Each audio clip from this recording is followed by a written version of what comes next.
Karon mga koys, ako na pud i-flex ning ato breeder nga Black Australorp nga ato igamit sa materialis pang breed karon.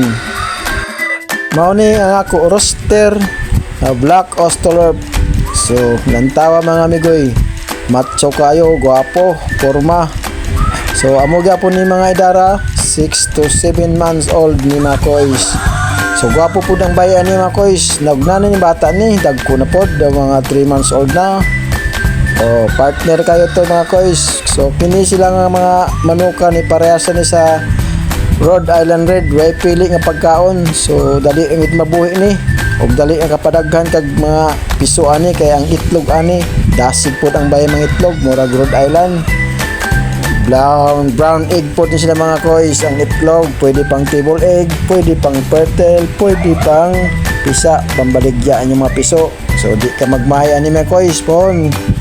Sa ganahan po, PM lang. Kaya ato sabutan.